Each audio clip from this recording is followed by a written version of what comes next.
Hola a todos, soy Tarik.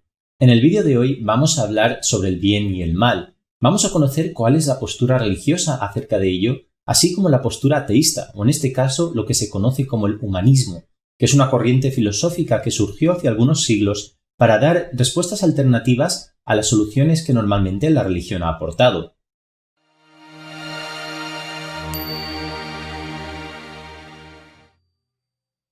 Según la religión, hay dos aspectos fundamentales para todo creyente. El primero de ellos es nuestra relación con Dios y el propósito de nuestra vida, ¿no? Que de alguna manera es el de poder elevarnos espiritualmente y acercarnos más a Él.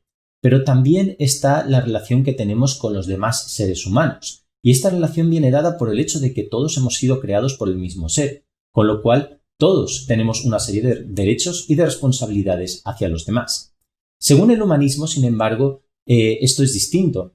El humanismo se define como una corriente filosófica que pone especial importancia a los intereses, valores y dignidad humanas, y aduce que la problemática de la humanidad se resuelve mediante el razonamiento humano, la lógica, la experiencia humana, la evidencia y la capacidad innata del ser humano de discernir entre el bien y el mal. Es decir, por un lado, en la religión, los valores positivos y negativos, es decir, el bien y el mal, están determinados. Dios nos dice cuáles son. Sin embargo, según el humanismo, debemos recurrir a nuestra propia capacidad innata, digamos, o nuestra experiencia, la lógica, para poder determinar qué cosas son buenas y qué cosas son malas, sin que ningún agente externo nos diga realmente cuáles son ellas. Otro aspecto del humanismo es la conocida regla de oro, que seguro que habréis oído escuchar, que dice que debes tratar al prójimo como esperas que te traten a ti.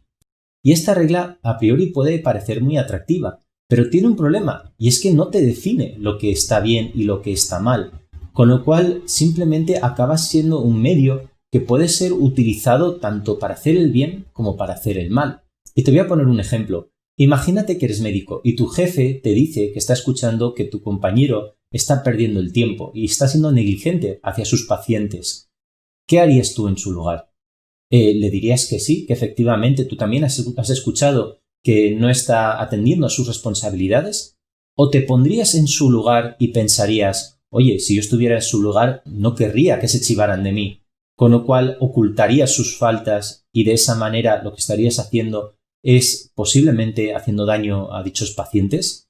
Fijaros que la regla de oro tiene un problema y es que presupone que los deseos humanos son buenos. Y realmente, como todos sabéis, eso no es así. Bien, pero la primera cuestión que yo me haría es ¿por qué? ¿Por qué debemos hacer el bien a los demás? ¿Cuál es la razón de fondo, ¿no? Sobre todo en un contexto ateísta, porque en un contexto religioso, como he explicado al principio, está muy claro. Es decir, tu propósito en la vida es conseguir esa cercanía hacia Dios. Y para hacer eso es un requisito necesario que cumplas con una serie de instrucciones, de mandamientos, entre las cuales se citan aquellas cosas que están buenas, las cuales debes hacer, y las cosas que son malas y que debes evitar. Pero en un contexto ateísta, suponiendo que Dios no exista, ¿por qué debemos hacer el bien? Una de las respuestas que comúnmente se dan por parte de los humanistas es que debemos hacer el bien, es decir, sacrificar algo de tu beneficio para poder ayudar a los demás, promueve una sociedad de bienestar, promueve que vivamos en una sociedad en la que todos, de alguna manera, podamos beneficiarnos. Pero esta filosofía tiene una pega, y es que si realmente lo que estamos haciendo es sacrificar nuestra comodidad ahora, en aras de querer beneficiarnos después, más tarde, a largo plazo, realmente estamos actuando de forma contraproducente. Porque ¿por qué iba a sacrificar mi placer o mi bienestar ahora si al final lo que quiero obtener es placer o bienestar? Más vale que me quede con lo que ya tengo y no esperar a ver si luego más tarde consigo beneficiarme. Con lo cual, como veis, la lógica es un poco extraña. La pregunta realmente que habría que hacerse es, ¿acaso un humanista estaría dispuesto a sacrificar su comodidad o su tiempo, su dinero, por otra persona, sabiendo que no va a beneficiarse o incluso sabiendo que va a ser perjudicado continuamente? Esa es la pregunta que deberían contestarse. Pero pasemos a otra pregunta. ¿Qué es el bien y el mal? En un contexto religioso, las cosas buenas y las cosas malas te vienen dadas. Según los libros sagrados o según las enseñanzas de los profetas, sabemos que ciertas cosas están bien y debemos intentar hacerlas o promoverlas, y otras cosas están mal y debemos evitarlas, ¿no? Por ejemplo, en el Corán te dice que debemos ser caritativos, debemos ser bondadosos, debemos ser compasivos, y a la vez te dice que debemos evitar cosas como el adulterio, el robo, el asesinato, etc. Pero, ¿qué pasa en un contexto ateísta, en un contexto humanista? Como hemos visto anteriormente, el humanismo dice que debemos apelar a la razón, que debemos apelar a nuestra capacidad interna de discernir en lo que está bien y en lo que está mal. Pero esto tiene una pega. Y os lo voy a dar con el siguiente ejemplo. Todos conocemos a muchos personajes de ciencia ficción que son los malvados, ¿no? de la película o del libro, ¿no? Personajes como Darth Vader, como el Joker de Batman, como el Señor Oscuro del Señor de los Anillos, ¿no? Sauron.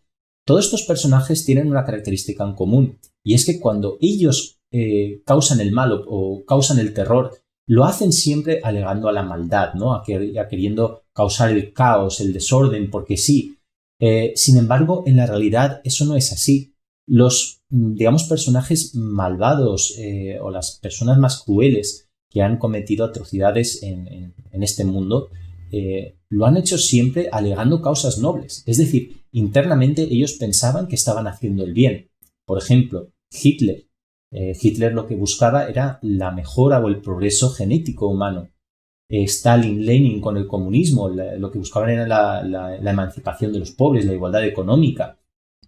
Y sin embargo, ellos, teniendo la conciencia de que estaban haciendo algo bien, realmente estaban matando y asesinando a muchísima gente, ¿no?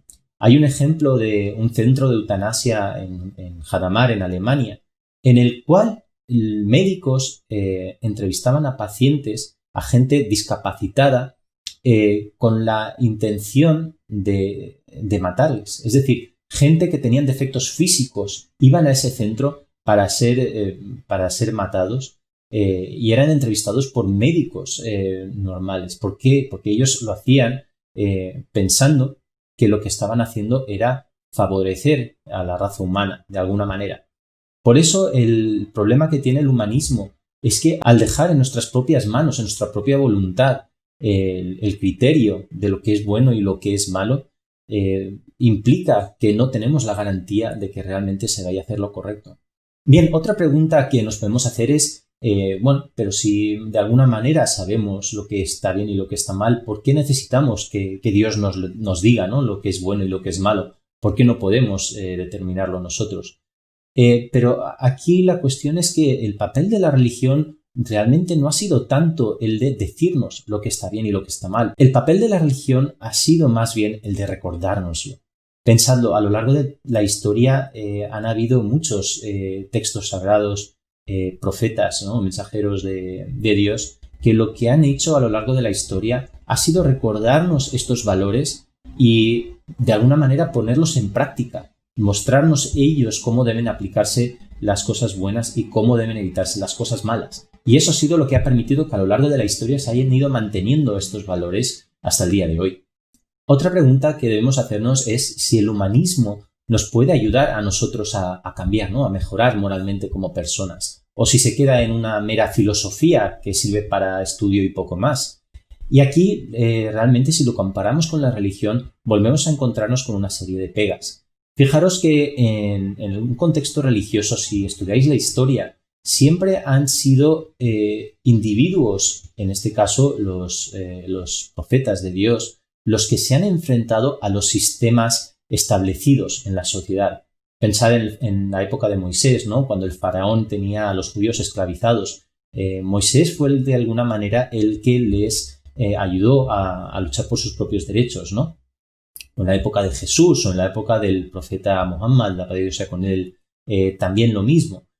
Sin embargo, en un contexto humanista siempre se continúa promoviendo el sistema establecido. No hay una disputa a lo que comúnmente se conoce como lo correcto, sino que más bien lo que continúa haciendo es perpetuando ese mismo sistema establecido. Y otro problema que tiene el humanismo es que no tiene un sistema para rendir cuentas. Es decir, aunque pueda parecer un poco extraño lo que voy a decir, nosotros como seres humanos necesitamos que por lo menos al principio de nuestro desarrollo tengamos que rendir cuentas por no hacer las cosas bien.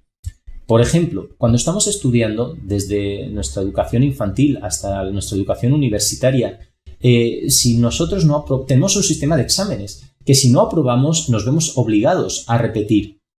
De la misma manera, cuando estamos conduciendo, todos nosotros sabemos que si infringimos las normas de tráfico, tendremos que pagar ciertas multas o perder puntos de nuestro carnet de conducir.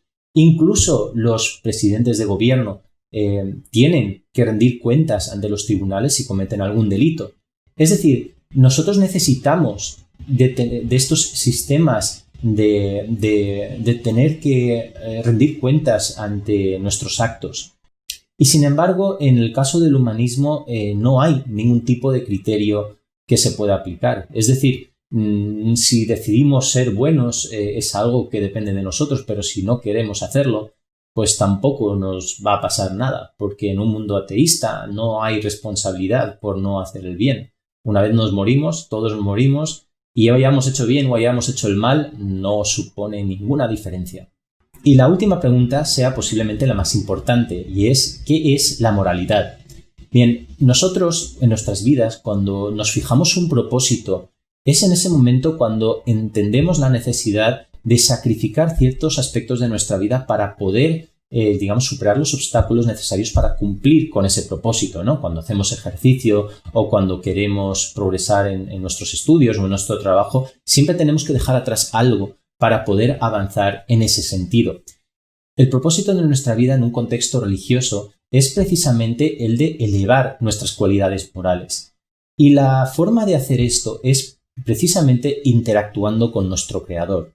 Es decir, tenemos que pensar que si nosotros queremos entender y comprender qué significa las cualidades como la bondad o la compasión o la justicia, en primer lugar tenemos que ver lo que es la justicia, ver lo que es la bondad, ver lo que es la compasión. Si no somos capaces de ver o no tenemos la capacidad de comprender qué es cada una de estas cosas, ¿cómo vamos a ser capaces de implementarlo? Y el ver estos atributos en general en el mundo o en nuestra sociedad no es realmente la mejor manera de hacerlo. No podemos ver la justicia absoluta en el mundo, o muy difícilmente podremos verlo, o la verdad absoluta, o la compasión absoluta. ¿Dónde vas a encontrar eso? Hoy en día es muy complicado. Sin embargo, para un creyente, estas cualidades sí que se pueden encontrar en nuestro Creador. Es decir, nuestro Creador es el que tiene el valor absoluto de cada una de estas cualidades que Él quiere que nosotros intentamos implementar de la mejor manera posible. Y interactuando con Él es como vamos a conseguir comprender cómo son estas cualidades. Y de esa manera nosotros vamos a poder implementarlas. Otra manera que también tenemos y que digamos que tenemos la facilidad para ello, y sobre todo para las personas que a lo mejor no han conseguido obtener todavía ese desarrollo espiritual necesario para poder interactuar con Dios hasta ese punto, es a través de los profetas. Ellos han sentado un ejemplo a lo largo de la historia de cómo puede llegar a ser una persona que siga por ese camino y que consiga interactuar con Dios. Con lo cual, en comparación con ello, el humanismo acaba siendo realmente una reunión de un grupo de personas para formar una comunidad con el fin de intentar, de alguna manera, mejorar la sociedad en la que vivimos, lo cual es un aspecto ciertamente muy noble. Pero, sin embargo, nunca tendrán el criterio para poder decir por qué un sistema moral es más válido que otro, porque no hay un propósito general en nuestras vidas. Muchas gracias por ver este vídeo. Si te ha gustado, acuérdate de darle al botón de me gusta y suscríbete a nuestro canal para ver más vídeos como este. Un saludo y hasta la próxima.